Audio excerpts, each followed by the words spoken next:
Selamat malam semuanya. Selamat datang di akun YouTube saya. Di sini saya membuat video ini bukan bermaksud untuk menakuti teman-teman.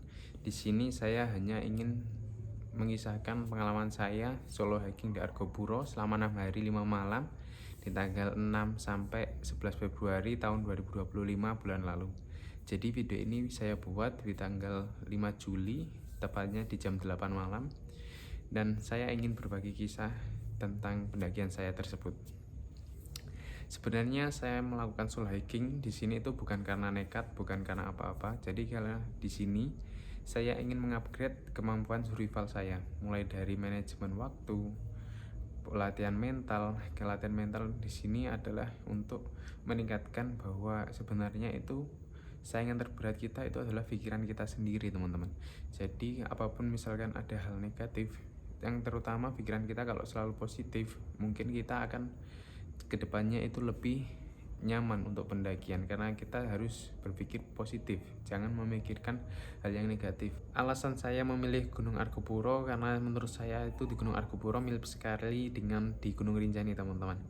Jadi ada danaunya, ada danau taman hidup mirip dengan Sekarana untuk bisa mancing karena saya juga membawa pancing pada saat itu. Terus ada sungainya bisa dibuat untuk mandi. Terus ada sabana yang besar di Cikasur, pemandangannya yang sangat bagus sekali. Dan terutama di Argopuro kan terkenalnya dengan hutan lumut dan terkenal sangat hutan sekali, jadi rimbun sekali dan minim pendaki yang ke Gunung Argopuro ini. Jadi lebih tepatnya saya ingin menikmati suasana hutan dengan kesendirian gitu ya, dengan solo hiking. Awal cerita itu pada bulan Desember tahun 2024 di tanggal 20-an. Kalau saya contohkan itu pada hari Senin. Saat hari Senin itu cuaca di rumah saya itu cerah, teman-teman. Dan saya selalu keluar rumah pada pagi hari karena ingin mencocokkan cuacanya apakah sama-sama dengan cerahnya, karena di rumah saya itu sebelah baratnya dari Situbondo. Jadi rumah saya di Kediri sini, timurnya itu di sini Situbondo. Jadi saya selalu menoleh ke sini kalau pagi hari, jadi menoleh atau melihat ke atas apakah cuacanya juga cerah. Pada hari Senin tersebut ternyata itu cerah. Terus saya juga berpikiran seperti ini, seperti berjanji pada diri saya sendiri, kalau besok hari Selasa cerah, saya daftar online, bookingan online di situs webnya Gunung Argopuro. Dan pada hari Senin itu saya juga mengecek apakah bisa solo hiking di Argopuro diisi 1 orang pendaki. Biasanya kalau di website online seperti di Arjuno kemarin itu minimal harus 3 orang baru bisa submit registrasi. Karena memang di sini di Argopuro sudah saya coba submit satu orang 1 pendaki bisa. Jadi saya hari Selasa, kalau Selasa cerah saya daftar online dan ternyata bisa 1 orang pendaki, dan saya memilihnya itu di 7 hari, teman-teman. Pertama itu di 7 hari pada tanggal 5 sampai 11 Januari 2025.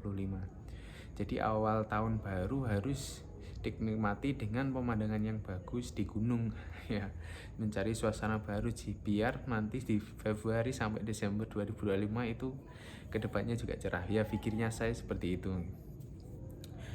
Dan pada Selasa terus besoknya Rabu itu tidak disangka-sangka itu ternyata hujan, teman-teman. Nah di sini timbul keraguan saya kalau di sana nanti bakalan hujan, karena pada bulan Desember di sini curah hujannya sedang tinggi-tingginya di Jawa Timur terutama juga. Dan saya juga berjanji lagi pada diri saya sendiri, besok kalau Kamis masih hujan saya batalkan tiketnya. Nah, ternyata Kamisnya benar, teman-teman. Di Kamisnya di sini hujan. Saya cukup bimbang juga sebenarnya, teman-teman. Apakah saya batalkan apa tidak gitu ya. Karena kan saya juga sudah mengisi bookingan online itu banyak sekali harus yang diketik, teman-teman, yang harus diisi, mulai dari KTP, KK, ID, nomor handphone dan lain sebagainya. Dan saya itu juga berjanji lagi kepada diri saya sendiri, kalau Jumat besok cerah saya tidak jadi batalkan. Jadi saya juga ragu-ragu, besok cerah saya berangkat website online, kalau hujan saya batalkan. Jadi saya itu sudah mulai bingung di sini. Dan ternyata Jumatnya itu hujan, teman-teman. Otomatis saya batalkan. Dan di sini saya juga sudah bingung. Di sini juga sudah mulai tahun baruan karena di situ sudah tanggal 20 mendekati tanggal 31 tahun baru. Dan di situ juga sebenarnya saya juga sudah mulai mempersiapkan, mulai dari latihan fisik, logistik, mungkin membeli mie, air mineral, minuman saset dan lain sebagainya. Jadi saya cicil benar-benar siap kalau mendadak gitu ya. Dan sampai akhirnya benar tiket tersebut saya batalkan karena timbul keraguan saya untuk solo hiking di Argopuro gitu. Dan akhirnya tahun baru sudah lewat teman-teman. Setelah lewat itu saya juga tidak putus asa, saya ingin mendaki lagi solo hiking di Argopuro, berpikiran seperti itu. Di awal tahun baru saya juga sering melatih fisik saya, mulai dari jogging, renang, latihan skipping. Saya suka sekali dengan latihan skipping untuk ketahanan kaki. Dan pada waktu jogging itu saya berpikiran seperti ini teman-teman. Setelah jogging, teman-teman kalau tahu koin, ini ada koin. Kalau yang waktu awal tahun lalu itu koinnya warna kuning. Di sini ada gambar angka sama gambar Garuda. Di situ saya setelah jogging lari 3 kiloan, terus saya lempar seperti ini, terus jatuh. Ibaratnya di sini telapak tangan saya itu jatuh di tanah. Nanti saya juga berjanji seperti ini teman-teman. Nanti kalau yang keluar angka, saya jadi berangkat booking online solo hiking dari Argopuro. Kalau kembali kebalik gambar, saya tidak mendaftarkan solo hiking dari Argopuro. Jadi saya benar-benar seperti berjanji lagi seperti itu.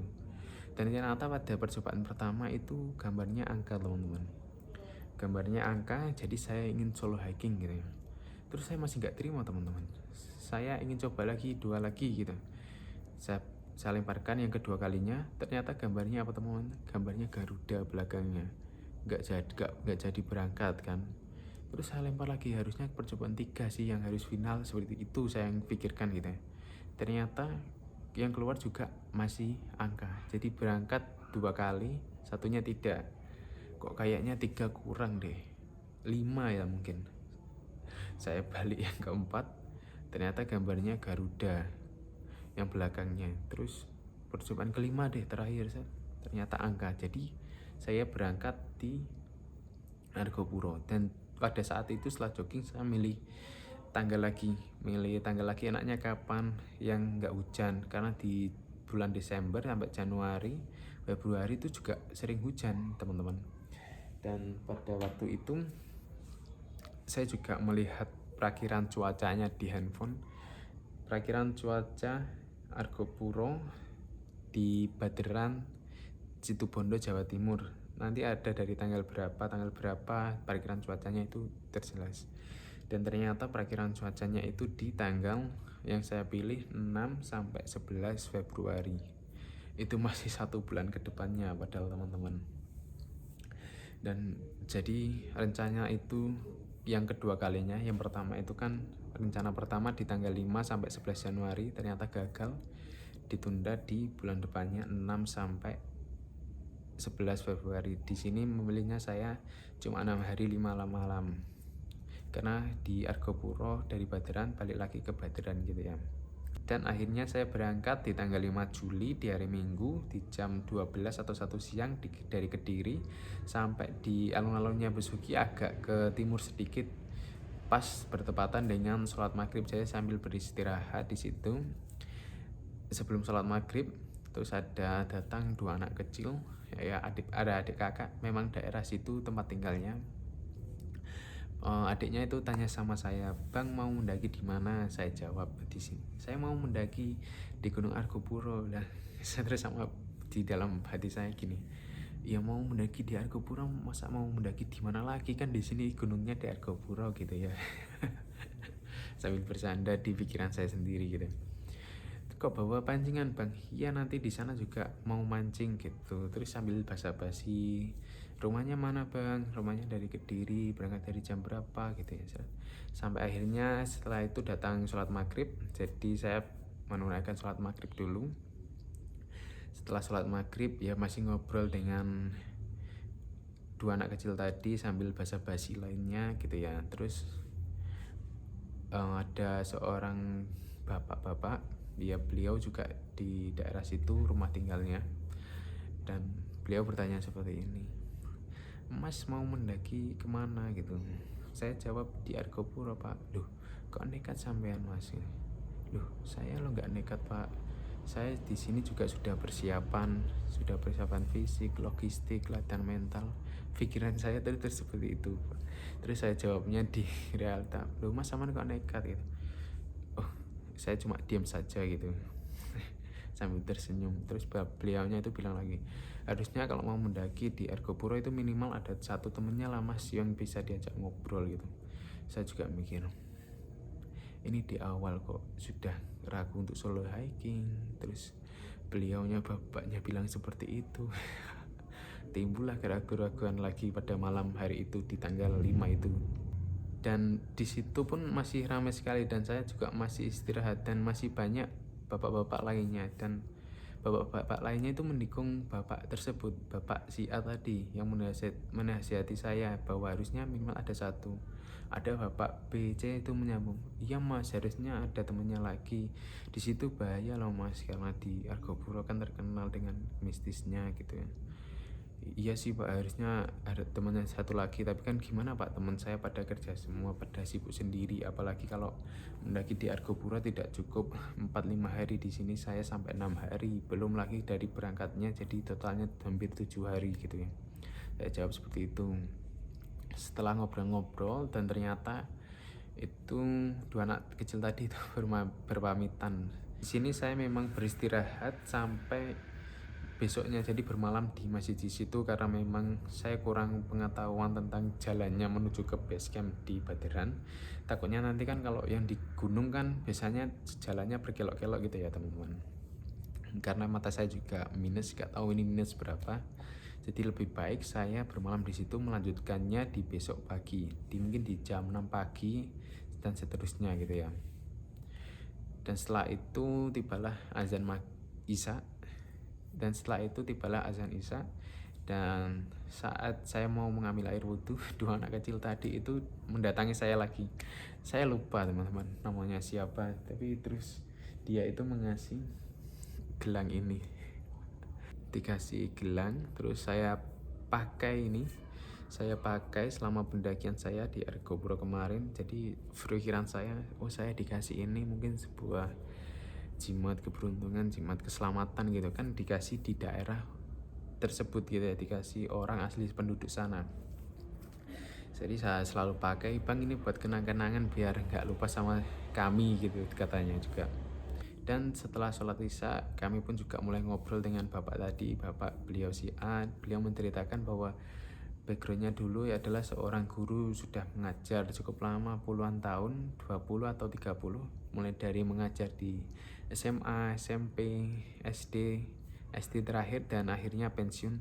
Beliaunya itu seperti posturnya itu tegap teman-teman, seperti pensiunan dari seorang TNI gitu, jadi masih kelihatan bugar.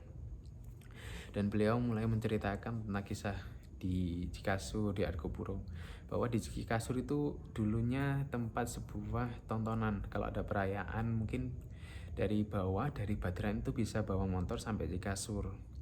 Dan saya pikirnya itu loh, dari Baderan sampai Cikasur berarti deket gitu ya, kan saya belum pernah, jadi mikirnya dalam hati seperti itu teman-teman. Terus pada waktu pendakian ternyata teman-teman itu jauh sekali teman-teman, padahal dari Baderan belum ngojeknya itu 150, terus sampai jalannya itu di Cikasur itu lama sekali, hampir 12 jam. Dan ternyata itu dulunya bisa dipakai motor gitu ya. Lanjut lagi pada malam hari itu, beliau itu juga pernah katanya membawa motor ke sana sampai Cikasur. Dan beliau memang bercerita bahwa jalannya di sana itu sedikit berkelok-kelok, nanjak. Jadi kalau malam hari masnya belum tahu medannya nanti bahaya mas. Nah, terus saya juga setuju ya. Nggih Pak, saya itu mau bermalam di sini saja, mau melanjutkan besok gitu. Nggak tahu kenapa, nggak ada angin, nggak ada apa. Beliaunya tuh cerita gini teman-teman.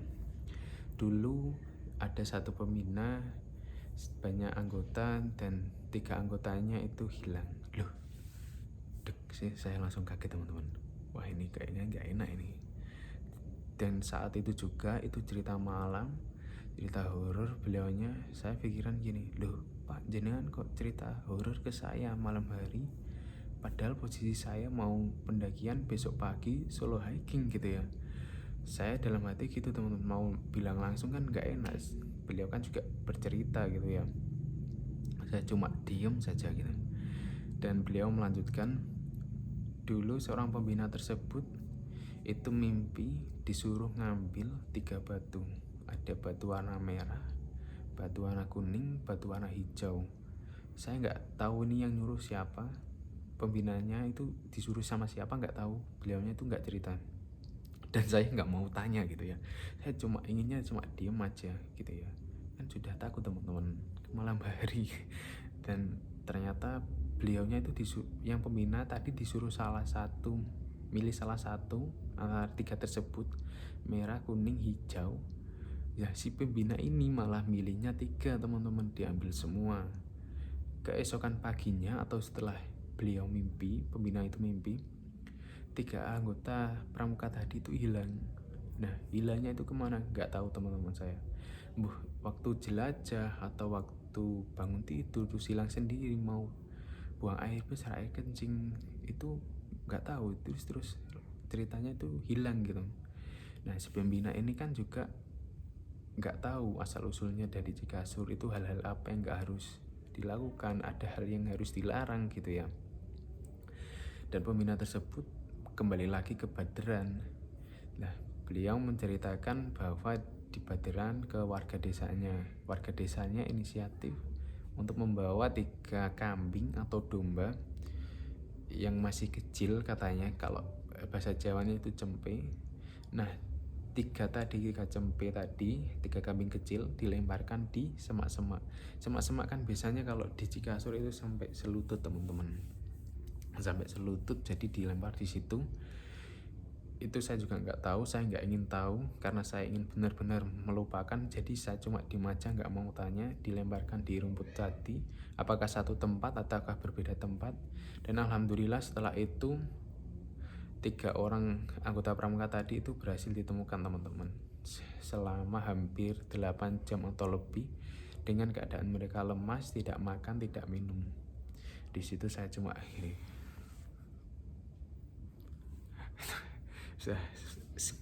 nggak mau tahu gitu teman-teman, nggak mau dengerin ceritanya, nggak mau tahu, ingin melupakan gitu ya. Di malam tersebut tuh saya sudah merinding teman-teman, itu di posisi jam 8, setengah 9, hampir jam 9-an. Beliau setelah cerita tersebut itu nggak berhenti teman-teman, ada cerita lain.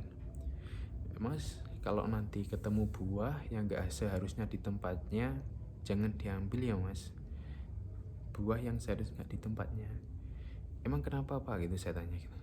Dulu ada di daerah sini itu ambil buah apel, tapi di sana tuh nggak ada pohon apel, terus dibawa pulang sampai rumah dia gila gitu. Lah terus bagaimana pak, saya tanya gitu. Masnya kalau mau ketemu buah tersebut, misalkan apel tadi, masnya langsung dimakan di tempat aja, nggak apa-apa. Kalau ketemu pisang langsung makan aja, nggak apa-apa gitu. Kalau jangan sampai dibawa pulang, itu nanti bisa berbahaya buat mas. Terus langsung ini mah, saya langsung merinding sebadan teman-teman. Sudah saya berangkat sudah ragu-ragu, cerita malam lagi beliaunya itu, sudah merinding, saya ingin pulang juga.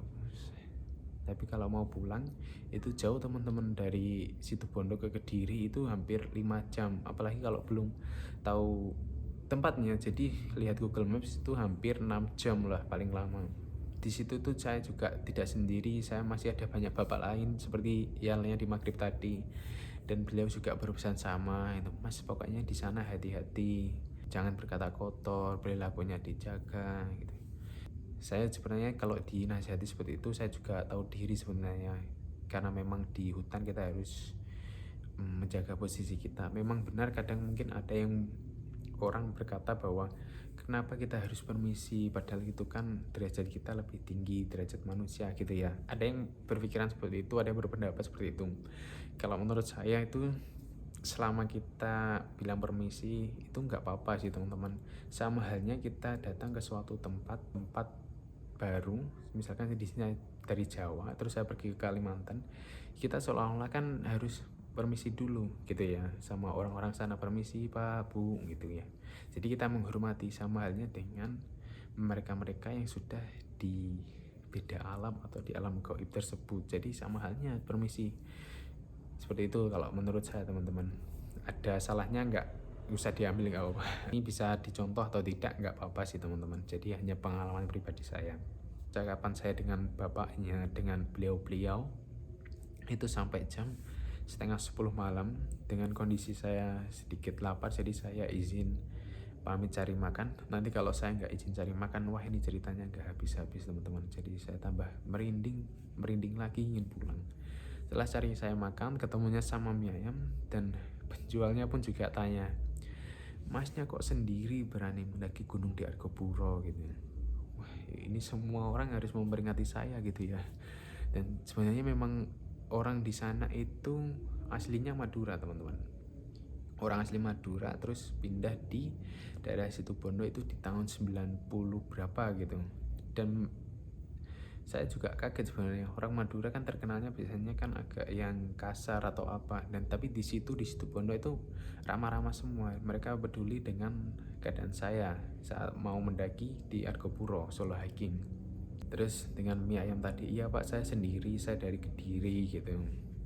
Hati-hati loh Mas kalau mendaki di sana. Oh nggih Pak, matur nuwun gitu. Semua orang memperingati saya, terus tibalah saya di pagi hari.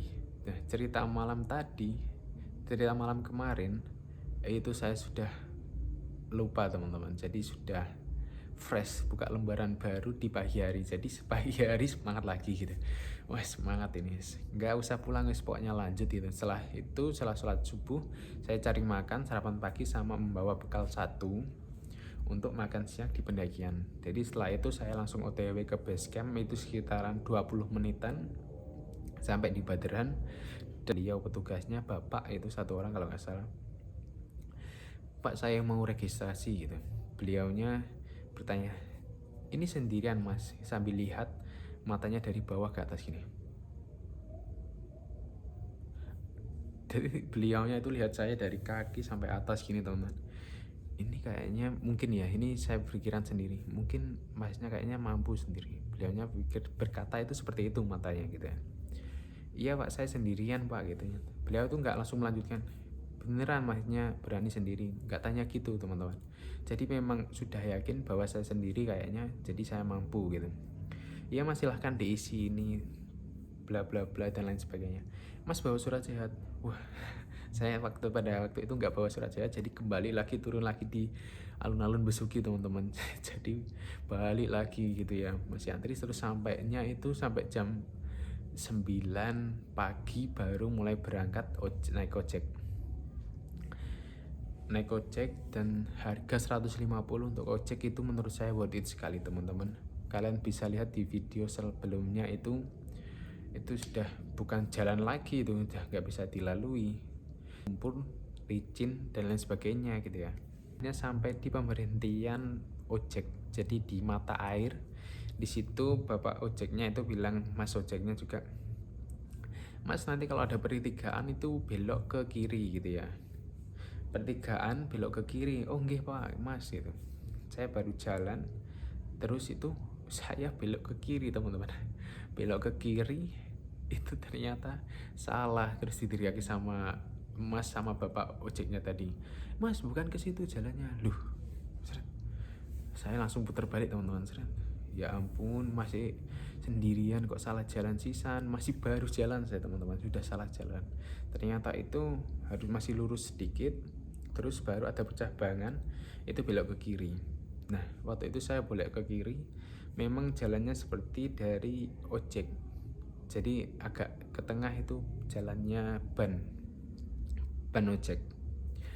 Setelah itu ke kiri, loh kok buntu gitu ya, buntu teman-teman. Pada saat itu saya nggak yakin, sudah dari pertigaan tadi belok kiri sekitarnya sekitar 10 atau setelah belok kiri 10 menitan kalau nggak salah. Loh kok buntu gitu, masa salah sih gitu ya, pikir saya seperti itu teman-teman.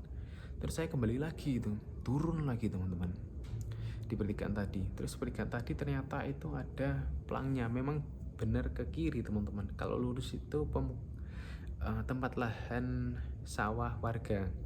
Bener ke kiri kok buntu gitu ya. Saya agak sedikit lupa, terus mungkin ketemu jalan nggak buntu.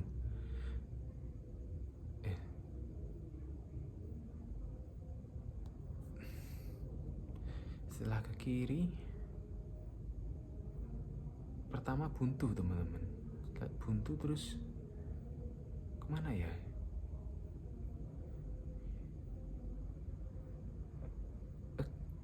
Kayaknya ke kiri deh teman-teman. Jadi agak ke kiri gitu ya. Tapi buntu kanan. Ya kayaknya ke kiri mungkin teman-teman. Di sini karena memang masih di awal tuh saya nggak ngambil video teman-teman. Jadi mungkin lah teman-teman kan biasanya kalau masih baru awal kan jalannya, treknya itu masih jelas. Di situ pun saya juga nggak ngambil video gitu.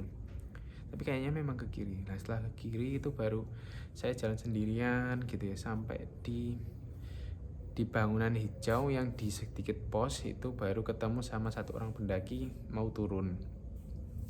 Terus masnya juga tanya, masnya sendirian? Ya saya sendirian gitu.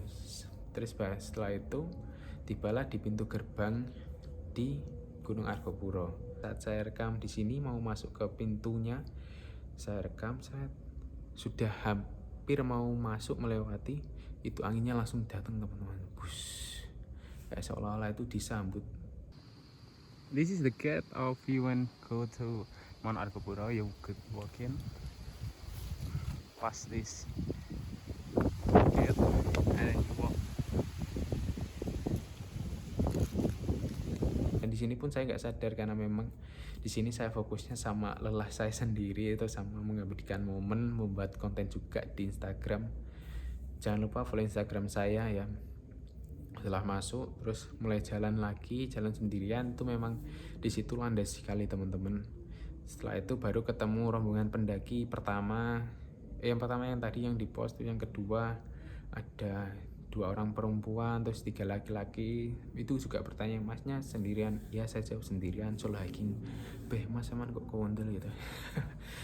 Masnya itu bilang gitu, ya nggak apa-apa mas, buat latihan gitu. Terus setelah itu baru jalan lagi sekitaran kurang dari 1 jam, ketemu rombongan lagi juga tanya-tanya, masnya mau ngecamp gitu ya? Iya mas, sampai ke Danau Taman Hidup, saya jawab gitu. Saya juga dari Taman Hidup mas, ini jatuh 7 hari, dari Baderan kembali ke Baderan tuh 7 hari, masnya 2 orang ketemu. Dan terus lanjut lagi, terus ketemu dengan rombongan juga. Ini adalah rombongan terakhir saya sadarnya. Mereka tanya, masnya itu beratnya berapa kilo mas, tanya. Kayak ini kalau nggak salah itu 22 atau 23. Baik mas gitu, berat sekali mas. Iya mas, nggak apa-apa, nikmati aja, saja begitu. Dan ternyata rombongan terakhir itu teman-teman di jam 12 siang kalau nggak salah, berjalan sendirian sambil sudah mulai gerimis siang teman-teman. Jadi saya juga sudah mulai berhenti sambil memakai mantel, jas hujan.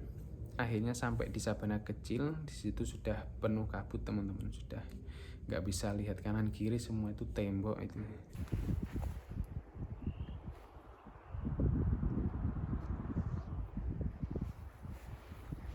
Saya sampai di Sabana Kecil itu di jam 3 sore teman-teman, dengan kondisi kabut semua. Saya juga merekamnya itu dari depan, kanan, kiri, sampai putar ke belakang 360 derajat. Jadi saya selalu merekam ke belakang karena memang ya untuk memastikan bahwa itu tidak ada apa-apa gitu teman-teman. Dan di situ saya di Sabana Kecil ketemu sama pohon besar.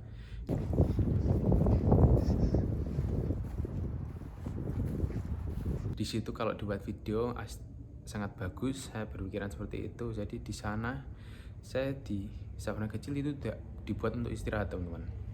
Sampainya di situ saya langsung buat video, di foto, buat Instagram story, buat konten YouTube juga gitu. Jadi selama di Sabana Kecil itu saya jadi sampai di Sabana Kecil itu saya full berdiri teman-teman. mau ngambil dari sebelah sana, sebelah kanan, kiri, semuanya. Dan tanpa saya sadari di situ ternyata saya sudah 30 menit teman-teman. Jadi sampai setengah 4 sore. Dan setengah 4 sore saya baru sadar bahwa nanti saya kayak akan ke Cikasur itu deket, jadi nggak sampai malam gitu. Setelah saya sadari, setelah saya buka handphone, itu ternyata teman-teman masih ada sabana besar. Itu udah nggak nyangka saya bahwa dari jarak sabana kecil ke sabana besar Cikasur itu jaraknya sama teman-teman. Ya ampun, tuh saya langsung deg-deg. Itu langsung saya ngebut teman-teman setengah 4, terus nggak peduli foto lagi, nggak peduli buat video dari sabana kecil, itu langsung jalannya cepet teman-teman. Itu ternyata sampai di sabana besar itu sampai jam 5 sore 5 sore lebih, hampir setengah 6. Di situ di sabana besar pun saya nggak istirahat teman-teman. Saya cuma pakai headlamp, takutnya nanti bener ketemu malam. Di sini sebenarnya saya itu menghindari ketemu malam teman. Sama halnya dengan ketemu malam sama yang di alun-alun masjid yang kemarin di 5 malam itu. Kalau ketemu malam cerita horor tadi, wah, feelnya itu berbeda teman-teman. Malam hari sama pagi hari itu feelnya berbeda. Jadi bedanya itu hampir 360 derajat, beda banget. Dan saya takutnya di situ. Ternyata setelah sama headlamp, memakai headlamp di seri sabana besar,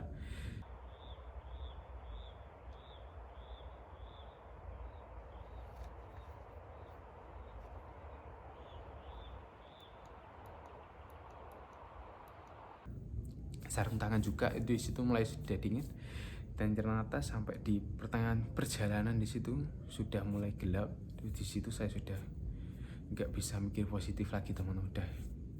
Udah deg-degan sekali. Pernah sampai istirahat sebentar tuh udah buat nyalain headlamp dan sudah deg-degan, sudah mau lihat kanan kiri, lihat belakang tuh sudah nggak berani saya.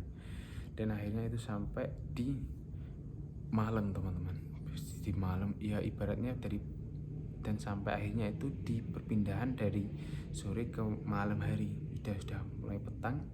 Di situ saya sudah lari teman-teman, lari bawa carrier yang 20-an lebih kilo, itu sudah nggak ada rasanya teman-teman, kalah dengan ketakutan saya. Waktu itu seperti ada lorong gini, di sini ada tumbuhan dan saya tuh lari gini sampai gini kayak ada yang narik ya.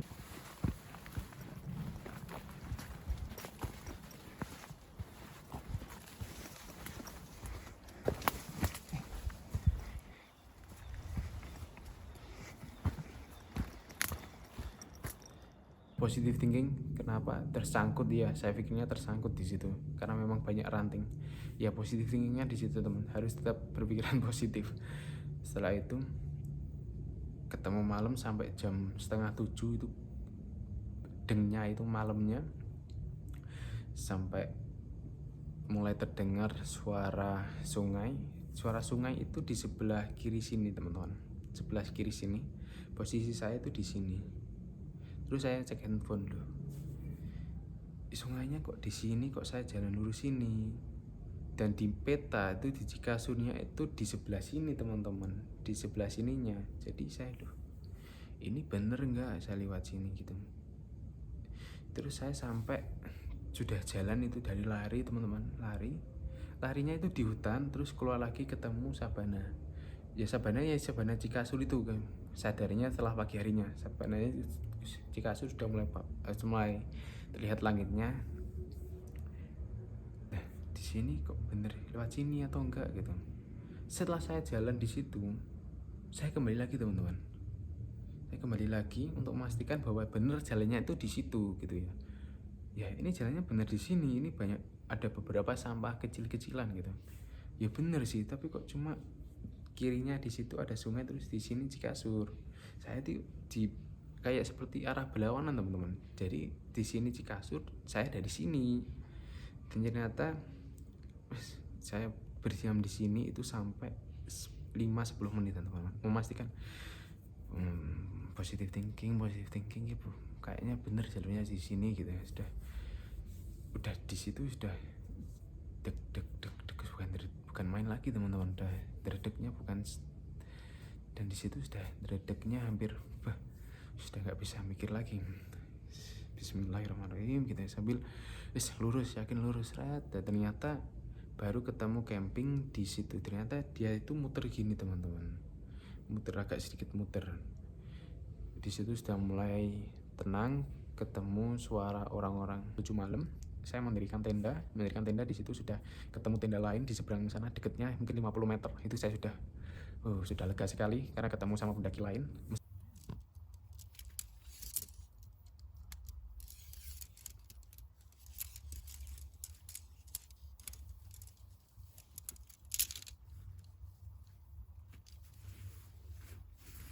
Mendirikan tenda itu malam hari saya record, ternyata itu ngeblur, kurang fokus.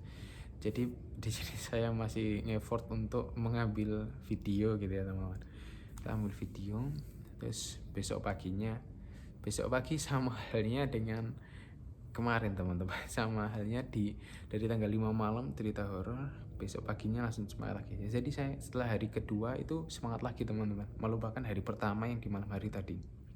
Hari kedua itu saya mulai sarapan dulu. Setelah sarapan itu saya ke Sungai Kolbu. Sungai Kolbunya itu benar teman-teman, kembali lagi ke jalan tadi, terus turun ke kiri, turun ke kanan.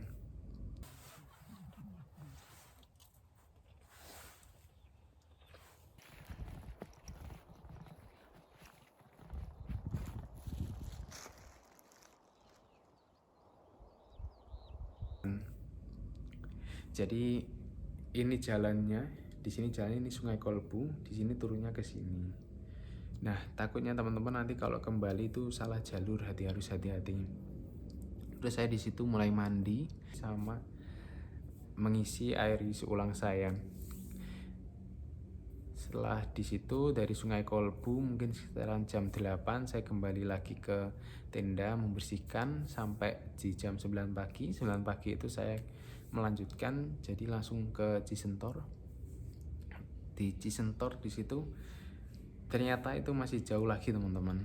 Di sepanjang perjalanan saya juga mengambil video, foto. Akhirnya saya istirahat, terus disusul sama 2 orang pendaki dari Surabaya, namanya Mas Fatur sama Mas Adam. Masnya dari mana, ngobrol basa-basi seperti pendaki lainnya teman-teman. Masnya dari mana, sudah mendaki kemana saja.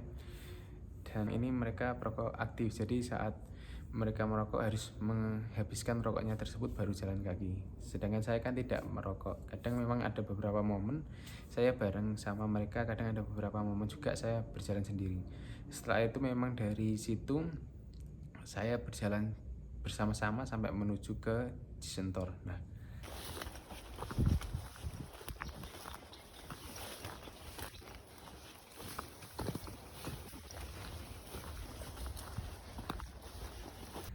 setelah mau sampai ke Cisentor teman-teman, Cisentor itu kurang 1 turunan saja itu sudah sampai Cisentor. Nah, di turunan di situ saya ketemu sama rombongan pendaki dari Universitas Jawa Timur Surabaya sebelah mana, tapi mereka ada rombongan 5 atau 4 orang kalau nggak salah. Itu ada yang dari Medan, dari Surabaya asli, terus ada yang dari Palembang, terus semua itu berbeda-beda teman-teman.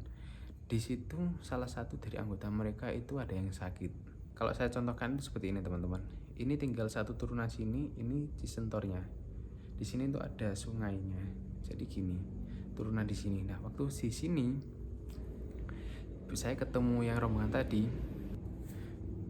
Waktu di sini saya ketemu rombongan tadi, saya kaget. Mereka tuh minta obat. Mas, ada yang bawa obat panas dingin atau sakit gak mas? Yang 2 orang pendaki yang dari Surabaya tadi yang barengan saya itu mereka juga gak bawa obat. Terus kan saya suruh lagi, jadi saya bawa gitu ya. Saya memang mempersiapkan. Ini mas, saya bawa. Masnya mau minta obat apa? Saya tanya gitu. Ini mas, kendalanya panas dingin gitu. Jadi saya alhamdulillah itu saya bawa obat panas dingin teman-teman. Jadi saya bawa obat panas dingin, obat pilek, obat pusing, obat sakit gigi, counterpain dan lain sebagainya. Itu memang saya persiapkan untuk kendala-kendala yang saya alami. Setelah itu saya kasihkan, oh ini mas. Terus dan sebenarnya saya tanya, mas lah ini kok kenapa mas, temannya gitu? Gak tahu mas, dari Sabana Lonceng itu sudah sakit gitu. Katanya pusing, mual sama mau muntah gitu. Di situ itu saya baru ketemu masalah pendaki tersebut sakit teman-teman, dan sakitnya tuh menurut saya parah sekali teman-teman, sudah kayak nggak bisa jalan, badan dia sudah panas banget. Dan teman-temannya tuh sudah effort, rombongan mereka tuh sudah effort dari Sabana Lonceng sampai mau ke Cikasur itu sudah jauh sekali loh teman-teman jaraknya. Dan saya itu tepat berdiri di depannya, jadi saya di sini, masnya itu di depan saya sini, agak ke bawah sedikit gitu. Obat yang saya kasih itu tidak langsung diminum karena memang masnya itu yang sakit itu sudah minum obat dari paginya. Jadi kalau mau diminumkan takutnya terjadi kenapa-napa karena memang imunnya sudah lemah, nanti ditambah minum obat malah bukannya tambah kuat malah lemah lagi gitu ya. Jadi saya sambil di depannya gitu, sambil mereka lihat, mereka tuh sambil bingung mencari solusi. Dan si masnya itu kondisinya seperti ini teman-teman, dia sudah terlentang gini, sudah sambil bilang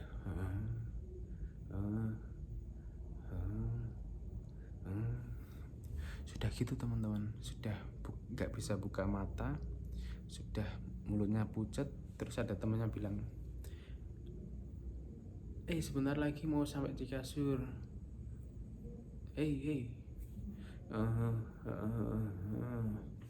dia tuh sudah kayak gitu teman-teman. Saya tepat di atasnya tuh udah pikiran gini, ini selamat nggak ini orangnya gitu.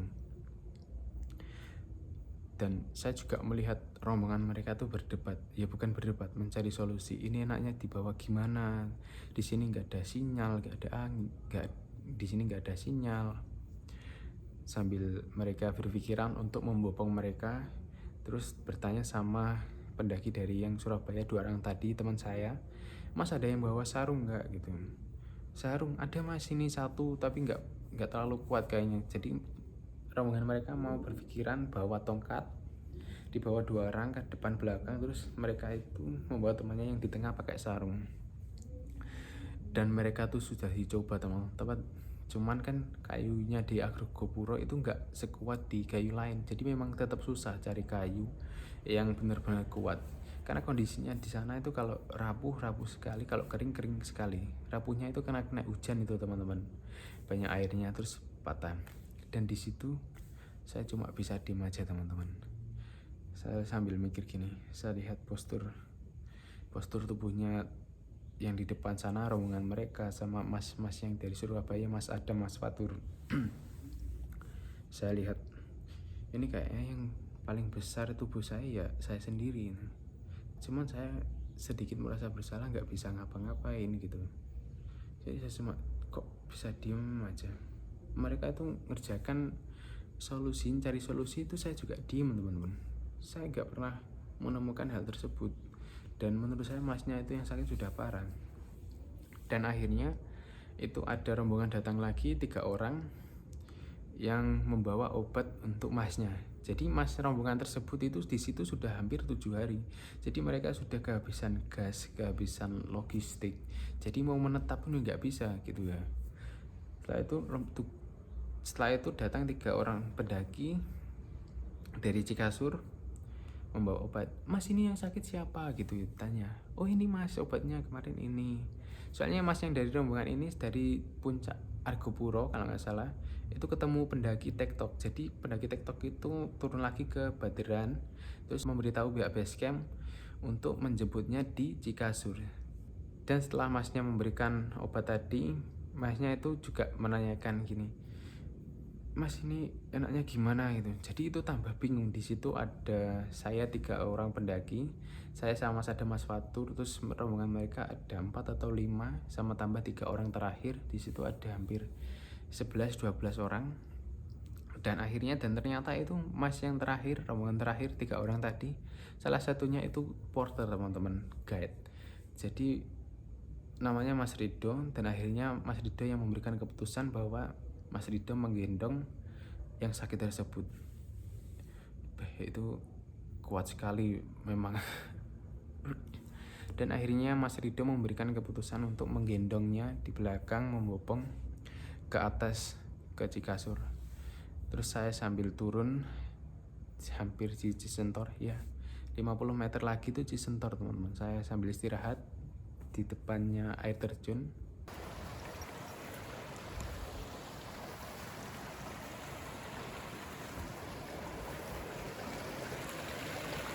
Di situ saya istirahat hampir 1,5 jam teman-teman, karena memang menunggu dari kabar yang sakit tadi. Jadi kalau saya mau lanjutkan kayak kurang empati ya. Jadi saya menunggunya, dan akhirnya Mas Rido tadi itu kembali, yang porter guide-nya itu tadi kembali, dan alhamdulillahnya sudah dijemput di Cikasur. Jadi mereka sudah turun menaiki ojek gitu ya. Dan pada hari terakhir itu saya tanya ke pihak basecamp, Pak, itu kemarin ada yang sakit itu kenapa ya Pak? Gitu. Wah itu Mas, merekanya ada yang ketempelan, terus ada yang ngikutin. Di situ saya itu sudah pulang, posisi mereka itu masih di basecamp, nggak boleh disuruh pulang. Jadi boleh pulang kalau mereka memang sudah dibersihkan istilahnya dari pihak basecamp gitu ya. Padahal mereka di situ sudah hampir 2 minggu malah teman-teman. Pada saat saya ketemu mereka itu posisi mereka sudah 7 hari, sedangkan saya itu posisinya 2 hari. Saya 2 hari di situ ditambah 4 hari, dan mereka 4 hari. Dari 7 hari ketambah 4 hari sudah hampir 2 minggu ya, 10 harian mereka nggak boleh pulang. Boleh pulang setelah baru diizinkan pihak basecamp. Saya istirahat, dan ternyata rombongan 3 orang pendaki tadi, yang Mas Rido sama 2 orang, mereka sudah jalan duluan. 30 menit kemudian baru saya mendaki sendiri lagi.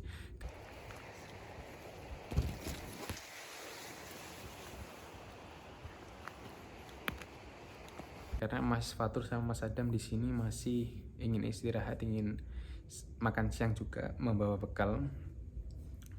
Saya jalan setelah jaraknya 30 menit dari 3 orang tadi, yang salah satunya guide tadi. Setelah saya jalan sendirian di sini pun saya nggak merasakan hal apapun, cuma saya fokus kepada perjalanan, lihat kanan kiri, lihat ke belakang. Di sini saya nggak takut sama sekali, jadi memang benar-benar enjoy.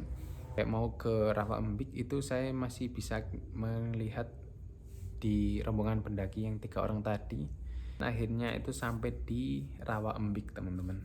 Di Rawa Embik di situ pada jam 5 sore saya sudah mulai mendirikan tenda.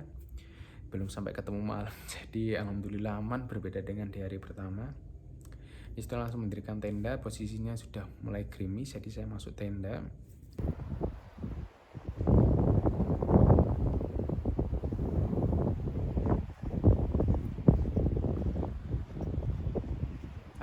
Mendirikan tenda, di situ saya mendengar suara dari pendaki submit teman-teman.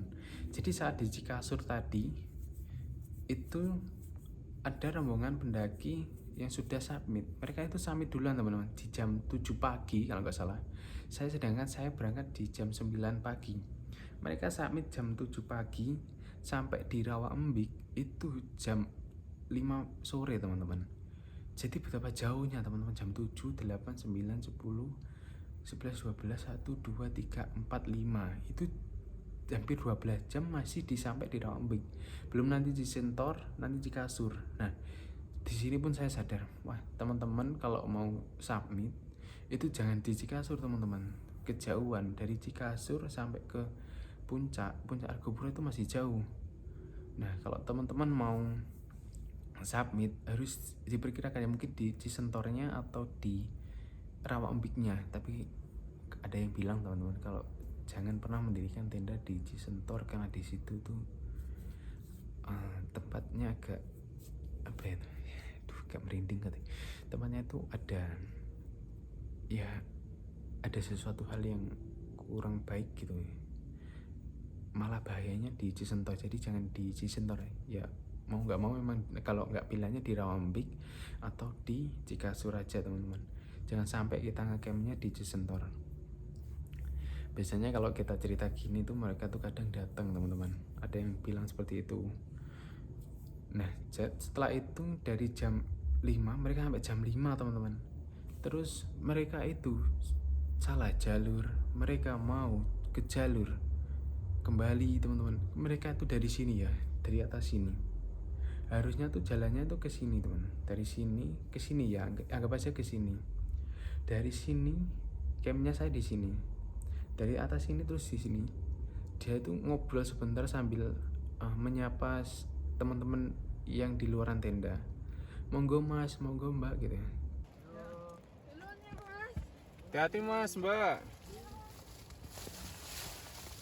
Setelah mereka istirahat nyapa, gak tahu kenapa malah mereka itu kembali lagi ke sini teman-teman. Terus diteriaki sama yang di tenda tadi, loh mas jalannya di sebelah situ gitu, masnya nanti kalau ke sana ya kembali lagi. Nah itu posisi saya tuh di dalam tenda, dengar suara itu. Saya otomatis nyaut gini kan, hati-hati mas mbak gitu. Soalnya saya nggak mau keluar pada waktu itu posisinya juga hujan, gerimis, dingin gitu teman-teman. Jadi cuma saya di tenda terus hanya menyemangati mereka dengan semangat mbak, mas gitu ya, hati-hati. Dan saya juga berpikir nanti sampai di kasur mereka jam berapa gitu ya. Padahal posisi jam 5 sore di Rawambik, nanti dari Rawambik ke Cisentor, Cikasur itu loh masih 3 jam lebih teman-teman. Mungkin sampai jam 10 malam atau berapa gitu ya.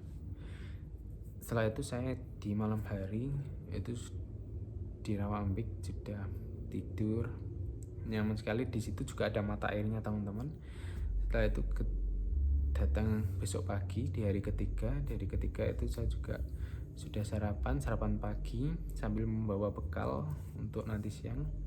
Di situ saya juga berjalan sendirian. Yang 2 orang dan Mas Adam sama Mas Fatur mereka sudah berjalan sendirian. Setelah gang 30 menit saya juga berjalan sendirian. Yang 3 orang tadi, yang satunya porter, satunya guide, itu mereka masih istirahat di sana teman-teman, masih di Rawambik. Setelah jalan saya memang juga masih kelihatan di depan itu ada Mas Adam sama Mas Fatur, jadi masih nyaman, jadi untuk tidak terlalu takut. Akhirnya saya sama Mas Adam sama Mas Fatur itu bergabung teman-teman. Jadi saat Mas Adam Mas Fatur istirahat saya sampai, jadi bareng gitu. Terus saat saya istirahat ada yang bukan 3 orang tadi yang sama porter itu menyalip saya teman-teman. Satu momen itu 6 orang itu berhenti bersama-sama teman-teman. Jadi ngobrol bersama 6 orang ya, bahas-bahas pendaki gitu ya. Setelah itu mereka yang 3 orang itu jalan lagi, tuh kayaknya kenceng banget mereka teman-teman. Dan setelah itu mau sampai di Sabana Lonceng itu saya jalan sendirian lagi. Orang tadi itu sudah duluan teman-teman.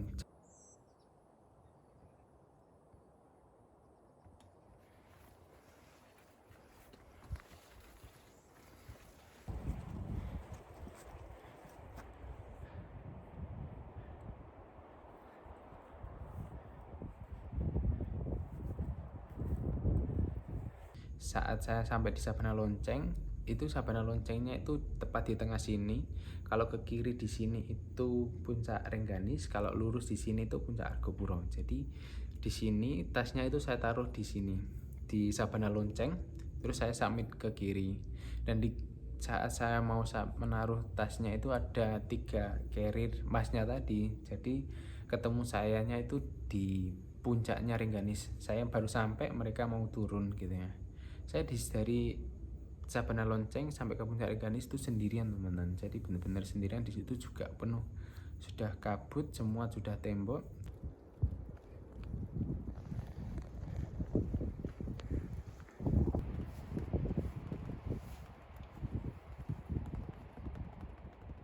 Tapi ada suatu momen saat saya di puncak itu cerah sebentar, setelah itu baru kabut semua. Saya mau turun, ternyata Mas Adam sama Mas Fatur itu sampai teman-teman. Dan setelah itu saya turun sendiri lagi. Setelah turun, saya di sini tuh katanya nggak tahu kalau yang di puncak Argopuro itu lurus teman-teman.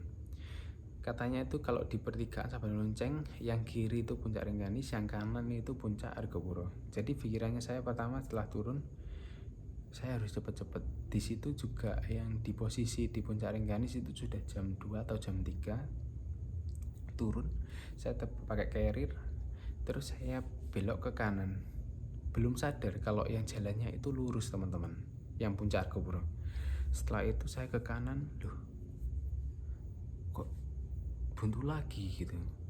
Di situ yang buntu yang ke berapa berarti teman? Buntu yang ke 3. Nah di situ saya seperti salah jalan itu yang ketiga. Yang pertama yang di hari pertama itu yang baru setelah naik ojek ke kiri itu sudah salah, buntu. Terus yang kedua itu yang mau sampai di campnya Cikasur itu saya nggak yakin benar lurus atau tidak. Terus yang ketiga itu yang di hari ketiga saya sudah ke kanan itu memang benar ada treknya teman-teman, ada treknya. Setelah itu sedikit jeglongan gini, di sini tuh nggak ada jalannya teman, nggak ada trek. Terus saya paksa kembali lagi ke Sabana Lonceng. Saya tunggu Mas Adam sama Mas Fatur kok belum kelihatan. Terus saya coba lagi lah yang ke kanan tadi, tapi yang percobaan kedua ini agak turun lagi gitu. Semakin saya turuni ternyata semakin nggak ada jalan. Saya diem saja. Ya udah saya tak kembali lagi nunggu Mas Fatur sama Mas Adam turun. Dan ternyata Mas Adam sama Mas Fatur sudah turun teman-teman. Terus saya tanya, Mas ini ke arah mana gitu? Harusnya ke kanan sih Mas. Terus saya percobaan ketiga kali sama Mas Adam, oh iya kok nggak ada jalannya gitu ya.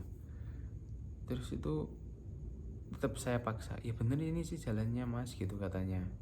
Ya udah Mas, makasih Mas. Terus saya jalan terus itu bukan trek teman-teman, tapi seperti sabana.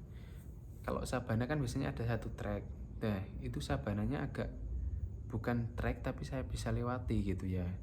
Dan ternyata pada saat sampai mulai tanjakan mau ke puncak Argopuro, baru jalan puncak sedikit, terus saya noleh ke belakang gini, ternyata jalannya itu lurus tadi teman-teman. Dari Sabana Lonceng itu teman-teman lurus saja, itu sudah mau ke puncak Argopuro. Itu jalannya memang di situ, bukan belok ke kanan gitu ya. Nah sampai mau ke summit ke puncak Argopuro, di sini sudah saya jalan sendirian. Mas Adam sama Mas Faturnya juga istirahat lagi, makan lagi mereka. Saya di sini kenapa kok nggak makan? Di sini saya makannya itu sudah di pagi hari tadi sama membawa bekalnya roti teman-teman. Jadi rotinya untuk sekalian diet. Jadi saya mengurangi makan konsumsi nasi. Saya sampai di puncak Argopuro itu sudah kabut lagi teman-teman. Sudah nggak bisa lihat apapun. Kanan kiri atas bawah itu sudah nggak bisa dilihat.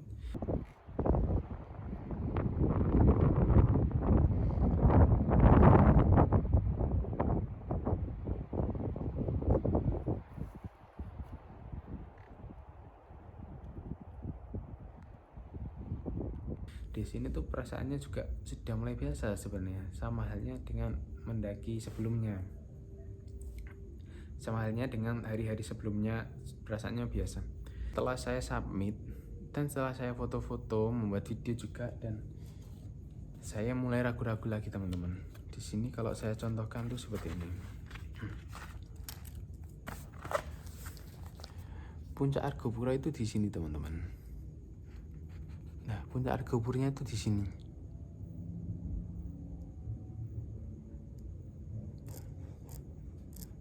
Arah ini itu yang dari Sabana Lonceng.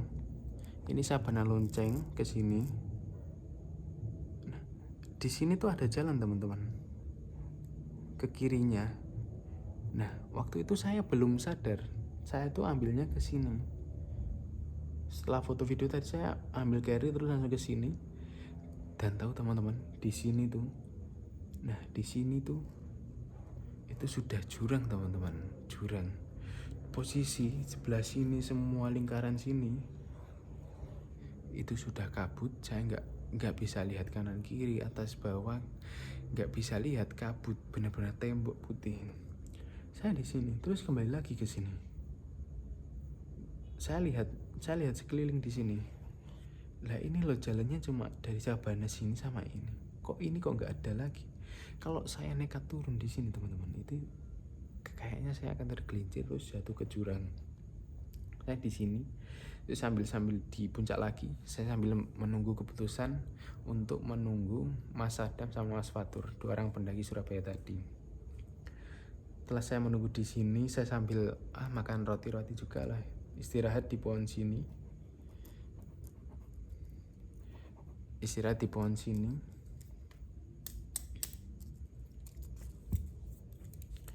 saya juga istirahat di pon sini sambil menaruh karir saya. Saya juga kembali lagi ke Sabana, ke arah Sabana tadi. Jadi saya sedikit jalan turun, menunggu Mas Adam Mas Fatur kok nggak kelihatan. Di sini saya hampir 15-20 menit. Saya kembali lagi makan roti, saya cek lagi lah. Dan ternyata mereka sudah mulai datang. Saya tanya, Mas ini arahnya kemana gitu. Ternyata arahnya itu dari puncak Argopuro sini yang dibuat foto itu lurus teman-teman. Lurus di sini baru turun sini. Ternyata lurus teman-teman. Di situ tuh nggak ada arah panahnya gitu. Dan akhirnya keputusan saya di hari ketiga setelah dari puncak Argopuro, saya nggak bisa solo hiking sendiri. Kalau saya maksa ini nanti pasti bakalan tersesat karena minimnya arah panah di Argopuro, banyaknya cabang, dan susah sekali melihat treknya teman-teman. Ini bukan bermaksud untuk menakuti teman-teman. Alangkah baiknya teman-teman kalau belum pernah ke sana lebih baik pakai guide, pakai peta yang di aplikasi, terus sama mengajak teman. Jadi jangan solo hiking seperti saya, karena di sini saya tuh benar-benar sedikit menyesalinya bahwa kekurangan saya itu masih belum pantas untuk solo hiking. Di hari ketiga di jam 3 sore saya memutuskan untuk mengikuti Mas Fatur sama Mas Adam sampai ke Danau Taman Hidup. Dan setelah turun di situ teman-teman, itu jalan tuh sudah nggak kelihatan jalan teman-teman. Sudah batu. Kalian milih pun nggak bisa. Itu posisi sudah hujan deras. Saya juga sudah pakai mantel, jas hujan.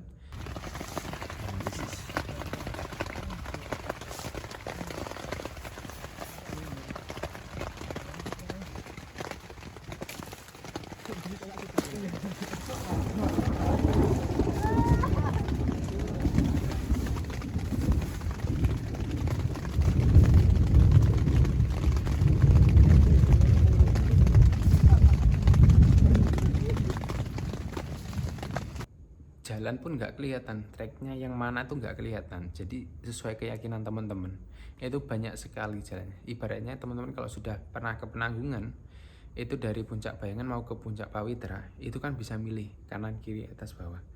Sama halnya dari puncak Argopuro tadi, itu teman-teman turun, itu turunnya itu curam banget teman-teman. Sama halnya yang dari puncak Penanggungan tadi bisa milih kanan kiri, cuman dia itu nggak bisa dipijaki teman-teman. Yang di Argopuro, duh itu parah banget teman-teman. Posisi kondisi hujan, ada yang kepleset juga. Posisi jarak dari turunan dari sini ke sini itu jauh. Jadi saat mau menjatuhkan kaki, mau menapakkan kaki, terpleset, itu juga curam. Terus di situ saya juga sudah nggak bisa membuat video, suara petir pun juga. Dan akhirnya 3 orang tadi kami itu memutuskan untuk mendirikan camp Argopuro. Kita sudah jalan sampai di jam 6, kurang lebih ya hampir 3 jam. Di situ kondisi masih hujan, gerimis, deras, petir. Itu petir pun bukan di atas kita lagi, di sebelah kita teman-teman, di sebelah sini. Saya mendirikan tenda pun lahannya udah minimalis. Harusnya itu buat tenda satu tenda, di situ kita buat 2 tenda karena mereka berdua, jadi 1 tenda, saya 1 tenda sendiri. Di sini posisi itu saya mendirikan tenda kan hujan, jadi saya bingung ini kalau saya mau mendirikan tenda itu pasti basah duluan, dan ternyata memang basah teman-teman, nggak bisa maksimal. Setelah mendirikan tenda, matras, ternyata bawahnya itu ada genangan air. Untungnya matras yang saya gunakan itu matras alumni foil, jadi tidak nembus ke atas teman-teman. Dan di situ saya keluarkan barang dari tas. Itu di tas itu sudah basah semua teman-teman. Sleeping bag basah, thermal blanket basah, pakaian ganti basah. Dan untungnya alhamdulillahnya ada salah satu pakaiannya, 1 setel itu masih kering untungnya. Ya bukan kering banget teman-teman, kalau bahasa Jawanya itu mamel, setengah kering. Di situ saya tidur tuh nggak bisa maksimal langsung tidur gini, nggak bisa tidur gini, nggak bisa teman. Itu posisi saya tuh cuma separuh karena itu basah kanan kiri, nggak bisa gerak. Di situ pun saya sudah ya ampun, ini kok ndaki kayak gini sekali gitu.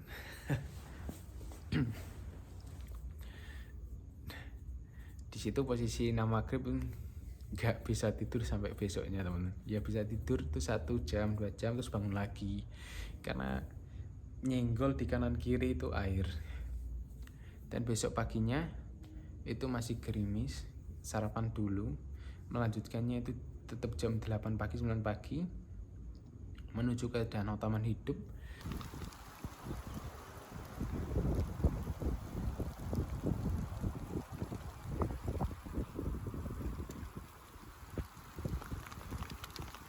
Dan sampainya di Danau Taman Hidup di situ juga 3 sore.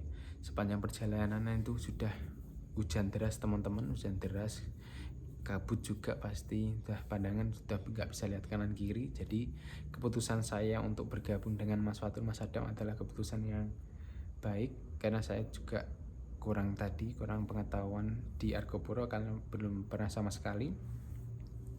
Sampai di danaunya itu ternyata alhamdulillahnya sedikit cerah, kayak padahal sudah sampai di danaunya itu masih tetap ada masalah teman. Masalahnya yaitu saya mendirikan tenda, posisinya itu kan di situ kering teman-teman. Mendirikan tenda sudah nyaman, ternyata waktu sore hari mau malam hari itu hujan lagi nggak tahu memang di situ tempatnya itu memang genangan air teman-teman. Jadi genangan airnya lebih parah lagi, genang air benar-benar. Saya mendirikan tenda itu tepat di genangan airnya. Jadi itu matras saya itu langsung mengambang teman-teman di atasnya air. Keputusan saya pertama itu nggak usah pindah. Dan lama kelamaan dia malah airnya tambah banyak teman-teman. Sudah mulai tembus di kanan kirinya tenda. Waktu posisi itu hujan terus saya pakai mantel lagi, saya pindah lagi. Di situ juga sudah mengenang air, ya ampun gitu ya pikir saya. Nggak ada yang bisa diselamatkan lagi di situ mah, lebih parah di sebelumnya. Di sebelumnya itu saya masih bisa tidur di area-area tertentu dengan posisi badan miring. Di situ sudah nggak bisa teman-teman, sudah basah semua. Tapi kalau untuk kondisi dingin nggak terlalu dingin teman-teman, tetap dinginan yang di Gunung Butak kemarin. Di keesokan harinya itu saya menjemur tenda saya, pakaian saya sampai benar-benar kering. Ngobrol bahwa pendakian di Argopuro itu mahal sekali teman-teman, 1 juta lebih. Itu kalau hampir sama mending saya mau ke Rinjani lagi aja gitu. Jadi buat teman-teman yang mau ke Argopuro itu satu orangnya itu 1 juta lebih, 1,5 juta lah disiapkan seperti itu. Itu sampai setelah pulang itu pun masih ada kendala lagi teman-teman. Jadi itu di hari Minggu, jadi tanggal 5 Minggu itu berangkat, sampainya di tanggal 11 Februari hari Minggu jam 6 maghrib. Biasanya kalau istirahat dari turun gunung itu kan bisa tidur pulas ya teman. Di situ saya tidur dari jam 9, jam 12-nya itu saya bangun teman. Jam 12 atau jam 1 ini hari saya mimpi buruk. Mimpi buruk yang saya alami di sini saya nggak bisa ngingatnya. Padahal waktu di hari 1, 2 itu mimpi buruk. Terus hari ketiga, 4 dan seterusnya saya mempunyai ide bahwa untuk memutarkan ayat kursi atau bacaan Al-Quran lainnya tepat di sebelah kuping saya saat mau tidur di sebelah bantal. Dan itu sama saja teman-teman. Saya tidur dari jam 10 atau jam 11, jam 12, setengah 1 itu saya bangun lagi teman-teman. Saya nggak nginget apapun. Dan yang cuma satu ingat saya kejadian yaitu adalah mimpi buruk saya itu saya berjalan sendirian di Argopuro sampai kelelahan di situ. Dan di situ pun saat saya bangun benar-benar udah lelah sekali teman-teman, udah benar-benar kayak saya yang benar yang jalan di mimpi gitu ya. Di situ pun saya mimpi buruk selama hampir 2 minggu, lebih dari 10 hari, pokoknya hampir mau 2 minggu. Dan setelah itu memang setelah 2 mingguan kembali bisa tidur normal. Dan saat pagi hari pun mata saya pun juga ngantuk sekali teman-teman ya, di sini di kantung mata di sini ngantuk sekali. Jadi kayak saya penting nggak tidur. Saya bisa tidur lagi itu di jam 3 mau subuh malam gitu teman-teman. Jam 5 saya bangun untuk membantu ibu saya jualan nasi pecel karena memang usahanya di situ untuk mencari nafkah. Selama 2 minggu terus mata saya ini jadi agak di sini teman-teman. Ini pun kayak sedikit ada kantong mata seperti gak bisa tidur. Dan baru kemarin, baru 2 hari 3 harian lalu itu juga masih mimpi buruk. Gak tahu kenapa ya teman-teman, apakah memang pikiran saya atau apa gitu. Sebenarnya saya itu menghindari tontonan atau film horor untuk membuat pikiran saya tetap positif. Jadi saya tuh nggak pernah menonton film horor sejak setelah lulus SMA tahun 2020-an. Itu salah satu alasan teman-teman agar berpikiran positif ya, hilangkan atau kebiasaan menonton film-film horor. Mungkin cukup sekian cerita malam pada kali ini. Ada kurang lebihnya, ada salah katanya, jangan dipakai buat teman-teman. Jadi terima kasih sudah mendengarkan cerita saya. Tunggu cerita malam selanjutnya.